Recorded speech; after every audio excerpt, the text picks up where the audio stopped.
नमस्कार बच्चों, मंजरी इस पाठ्य पुस्तक में फिर से एक बार आपका स्वागत है। आज हम पाठ नंबर 16वां पढ़ने जा रहे हैं, जिसका शीर्षक है क्या निराश हुआ जाए। क्या निराश हुआ जाए इस पाठ का यह सेशन नंबर पहला है। यह पाठ शुरू करने से पहले हम इस पाठ के लेखक के बारे में संक्षिप्त जानकारी हासिल कर लेंगे। क्या निराश हुआ जाए इस पाठ के लेखक है हजारी प्रसाद द्विवेदी।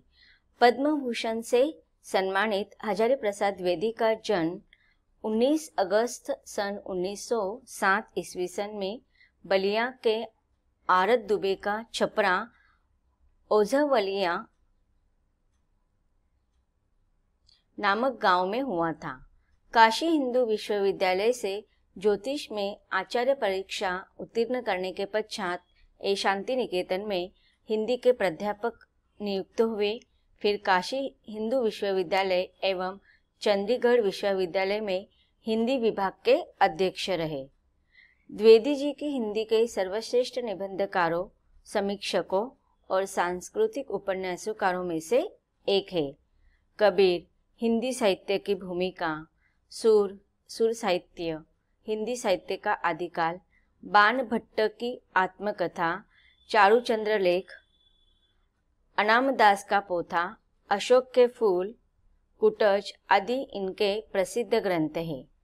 इनकी रचनाओं में भारतीय संस्कृति और जीवन मूल्यों की गहरी झांकी है। इनका निधन 19 मई सन 1979 ईस्वी सन को हुआ। तो बच्चों, यहाँ पर आपके पाठ्य पुस्तक में ही यह लेखक हजारी प्रसाद द्विवेदी इनका जीवन परिचय दिया है। अब हम पाठ की तरफ बढ़ते हैं। आज का हमारा पाठ है पाठ नंबर 16वां, क्या निराश हुआ जाए।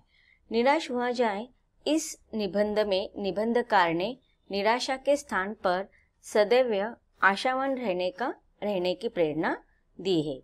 अब देखिए, इस पाठ के शुरुआत में लेखक के मन में थोड़ी आशंका छाई हुई है, और वह आशंका इसलिए छाई हुई है क्योंकि वह अपने चारों ओर अब जो अराजकता देखते हैं, वो जो अराजकता की घटनाएं अपने आसपास घटते हुए हमेशा देखते रहे, उसके कारण लेखक कहता है कि मेरा मन निराश से भर जाता है और कभी कभी बैठ जाता है। समाचार पत्रों में ठगी, डकैती, चोरी, तस्करी और भ्रष्टाचार से भरे रहते हैं। आरोप प्रत्यारोप का कुछ ऐसा वातावरण बन गया है कि लगता है देश में कोई ईमानदार आदमी ही नहीं रह गया है। हर व्यक्ति संदेह की दृष्टि से देखा जा रहा है। जो जितने ही ऊंचे पद पर है, उसमें उतने ही अधिक दोष दिखाए जाते हैं। अब देखिए, इस परिच्छेद में लेखक हमें बताना चाहते हैं कि आजकल हम एक दूसरे के दोषों को ही देखते रहते हैं। हमेशा एक दूसरे को आरोपी के कटघरे में खड़े कर देते हैं और उनके ऊपर आरोप प्रत्यारोप लगा देते हैं। अगर कोई आदमी ईमानदार है तो उसकी तरफ भी हम संदेह की दृष्टि से देखते हैं, जो कि आज बहुत ही बड़ी दुख की बात लेखक मान रहे हैं। और जो जितने ऊंचे पद पर है, उसे उतने अधिक दोष, उसके अंदर हमें ज़्यादा त्रुटियां, दोष दिखाई देते हैं। इसके कहने का लेखक का तात्पर्य है कि आमतौर पर जो लोग हैं ना, सर्वसामान्य जीवन व्यतीत करने वाले होते हैं, उनकी तरफ कोई ज़्यादा ध्यान नहीं देते हैं। लेकिन कोई व्यक्ति प्रगति कर रहा है, ऊंचे पद, ऊंचे होद्दे पर स्थापन हो रहा है और आगे बढ़ रहा है, तो लोग उसके उस पद पर उसकी उस ईमानदारी को दोष या त्रुटि से देखते हैं। क्योंकि लेखक का एक कहने का तात्पर्य यह है कि आज सर्वत्र अधिकतर भ्रष्टाचार युक्त जीवन पद्धति बढ़ गई है। इस कारण लेखक यहाँ पर यह बातें कह रहे हैं। आगे के परिच्छेद में लेखक कहते हैं कि एक बहुत बड़े आदमी ने मुझसे एक बार कहा था कि इस समय सुखी वही है जो कुछ नहीं करता। जो कुछ भी करेगा उसमें लोग दोष खोजने लगेंगे, उसके सारे गुण भुला दिए जाएंगे और दोषों को बढ़ा चढ़ाकर दिखाया जाने लगेगा। दोष किस में नहीं है? यही कारण है कि हर आदमी दोषी अधिक दिख रहा है, गुणिक कम या बिल्कुल ही नहीं। स्थिति अगर ऐसी है तो निश्चय ही चिंता का विषय है। अब देखिए यहाँ पर लेखक ने आज के जीवन की वास्तविकता हमें बताने की कोशिश कर रहा है कि आज देखा जाए तो हम देखते हैं कि हमारे इर्द गिर्द कोई भी सुखी नहीं है। जो सर्वसामान्य आम लोग हैं, अपने 2 वक्त का पेट भरने के लिए जो कमाई कर रहा है वह सुखी है, क्योंकि उसकी तरफ कोई भी दोषी या त्रुटियों नजर से नहीं देखता है। हर कोई व्यक्ति दूसरों के गुणों की तरफ ध्यान देने के बजाय उसके दोषों को ही बढ़ा चढ़ाकर बताते हैं। वैसा देखा जाए तो आज कौन सर्वगुण संपन्न है? हर व्यक्ति में कोई ना कोई दोष तो होता ही है, लेकिन जिस प्रकार से दोष होते हैं उसी प्रकार से उनके अंदर गुण भी होते हैं। गुणों की भी तो कमतरता नहीं होती है, लेकिन लोग गुणों की तरफ ध्यान नहीं देते हैं, बल्कि उनके दोषों की तरफ ही ध्यान देते हैं। तो यह बहुत ही बड़े समाज के चिंता की विषय है। क्या यही भारतवर्ष है जिसका सपना तिलक और गांधी ने देखा था? रविंद्रनाथ ठाकुर और मदन मोहन मालवीय का महान संस्कृति सभ्य भारतवर्ष किस अतीत के गहरे में डूब गया? आर्य और द्रविड़, हिंदू और मुसलमान, यूरोपीय और भारतीय आदर्श की मिलन भूमि मानव महासमुंदर क्या सूख गई है? मेरा मन कहता है ऐसा हो नहीं सकता। हमारे महान मनीषियों के सपनों का भारत है और रहेगा। अब देखिए यहाँ पर लेखक हमें हमारे इतिहास की ओर ले जा रहे हैं कि हमने देखा है, हमारा इतिहास पढ़ा है। हमारे जो बड़े बड़े नेताएं थे, गांधी जी, तिलक, रविंद्रनाथ ठाकुर, मदन मोहन मालवीय और अनेक जो संस्कृतियाँ, सभ्यता हमारे देश में थी, उनमें हमेशा समन्वय की भावना रहती थी। एक दूसरे की सभ्यता और संस्कृति को मिलनसार बनाकर वो खुशी से सारे अच्छे बातों को अपनाते थे। और हमारे बड़े बड़े महान मनीषियों अर्थात बड़े बड़े विद्वानों ने, तत्ववेत्तों ने एक सुंदर भारत का सपना देखा था। तो लेखक के मन में आज यह विचार आ रहा है कि जैसे हमारे पूर्वकालिक में हमारे पूर्वजों ने, हमारे विद्वानों ने जो स्वर्ग से समान समुंदर के समान सुंदर सपना देखा था, क्या आज वर्तमान में वह स्थिति बदल नहीं सकती है?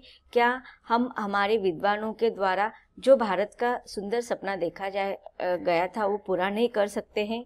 यह सही है कि इन दिनों में कुछ ऐसा माहौल बना है कि ईमानदार से मेहनत करके जीविका चलाने वाले निरीह और भोले भाले श्रमजीवी पिस रहे हैं।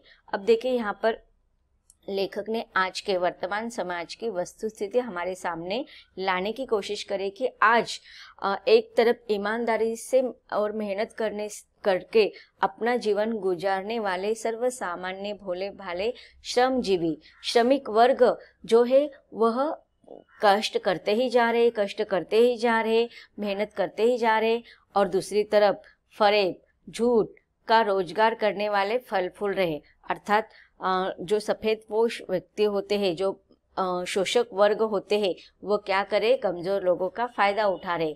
तो ईमानदारी को मूर्खता का पर्याय समझा जाने लगा है।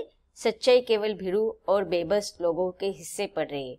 ऐसी स्थिति में जीवन के महान मूल्यों के बारे में लोगों की आस्था ही हिलने लगी है। तो बच्चों देखो, इस परिच्छेद में लेखक बताना चाहते हैं कि वर्तमान समय में धन का महत्व बहुत बढ़ गया है, और वह धन ईमानदारी से जो कमाता है ना, उसको मूर्ख समझा जाता है। लेकिन जो बेईमानी से कमाया गया धन पाकर जो व्यक्ति धनवान बनते हैं, उनको सम्मान के नज़र से देखा जाता है। समाज क्या करता है, उनका ही मान सम्मान करता है, उनकी ही प्रतिष्ठा करते हैं। और जो ईमानदारी से धन कमाता है उन्हें लोग क्या कहते हैं, मूर्ख समझते हैं। और क्यों मूर्ख समझते हैं? क्योंकि उनके पास धन का अभाव है। तो लेखक कहते हैं कि ऐसी स्थिति में जीवन के महान मूल्यों के बारे में लोगों की आस्था हिलने लगी है।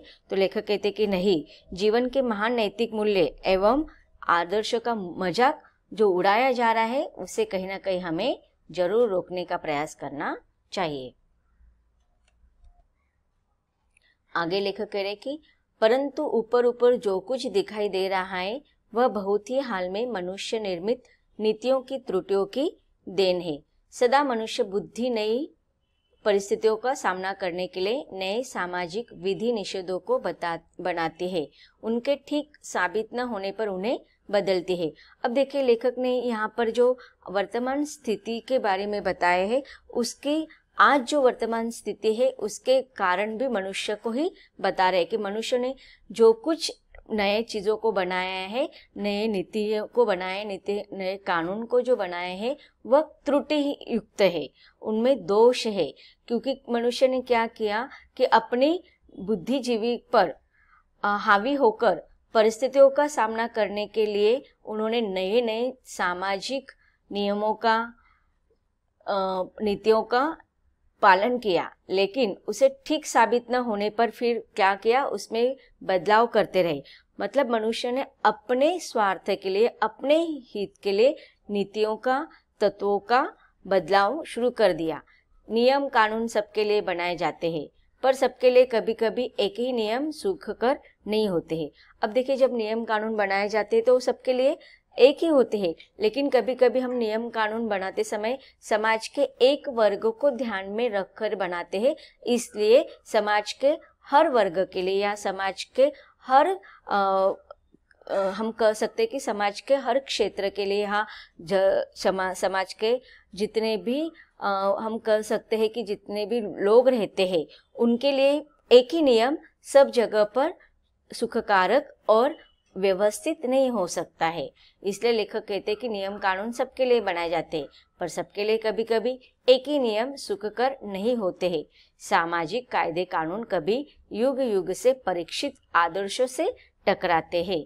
इससे ऊपरी सतह अलोड़ित भी होती है, पहले भी हुआ है, आगे भी होगा। उसे देखकर हताश हो जाना ठीक नहीं है।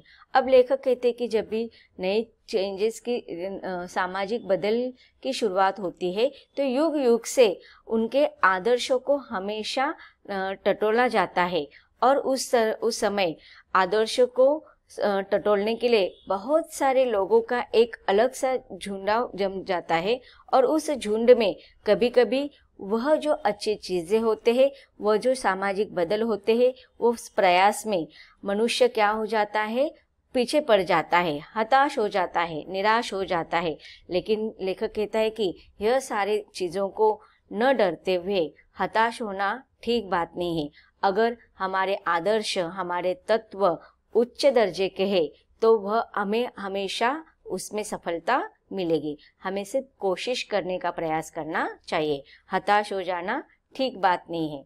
अब आगे लेखक कहते हैं कि भारतवर्ष ने कभी भी भौतिक वस्तुओं के संग्रह को बहुत अधिक महत्व नहीं दिया है। उसकी दृष्टि से मनुष्य के भीतर जो महान आंतरिक तत्व स्थिर भाव से बैठा हुआ है, वही चरम और परम है। अब लेखक कहते हैं कि ऊपरी सतह पर हमें ध्यान नहीं देना है, हमें सिर्फ मानव हित के बारे में सोचना है, और हमारे इस भारतवर्ष में हमेशा मनुष्य के भीतर जो महान तत्व होते हैं, उच्च दर्जे के जो तत्व होते हैं, उच्च दर्जे के जो आदर्श होते हैं, वह हमेशा स्थिर रहते हैं। वह अंतिम समय तक, चरम समय तक जाकर हर समाज का घटक उनका स्वीकार करते हैं। अब लोभ, मोह, काम, क्रोध आदि विकार मनुष्य में स्वाभाविक रूप से विद्यमान रहते हैं, पर उन्हें प्रधान शक्ति मान लेना और अपने मन तथा बुद्धि को उन्हीं के इशारे पर छोड़ देना बहुत निकृष्ट आचरण है। अब देखिए, जिस प्रकार से हम सिक्का देखते हैं उसको दो बाजू होते हैं, उसी प्रकार से मनुष्य के स्वभाव के भी अलग अलग पहलू होते हैं। एक ही मनुष्य के अंदर लोभ, मोह, काम, क्रोध ऐसे विकार स्वाभाविक रूप से होते हैं, लेकिन उसके दूसरी तरफ उसमें अच्छे गुण भी होती है। तो उन प्रधान शक्ति को हमें देखना है, उसके मन के भाव को हमें देखना है, उसके बुद्धि के इशारों को हमें देखना है, और जब उसके वह अच्छे भाव उद्दीप्त हो जाते हैं, ऊपरी स्तर पर आ जाते हैं।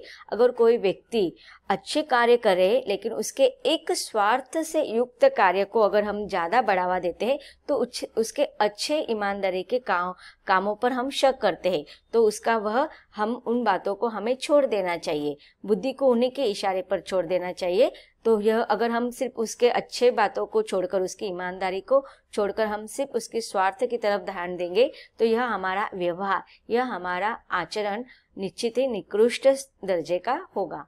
भारतवर्ष ने कभी उन्हें उचित नहीं माना है, उन्हें सदा संयम के बंधन में बांधकर रखने का प्रयत्न किया है, परंतु भूख की उपेक्षा नहीं की जा सकती, बीमार के लिए दवा की उपेक्षा नहीं की जा सकती है, गुमराहों को ठीक रास्ते पर लाने के उपायों की उपेक्षा नहीं की जा सकती।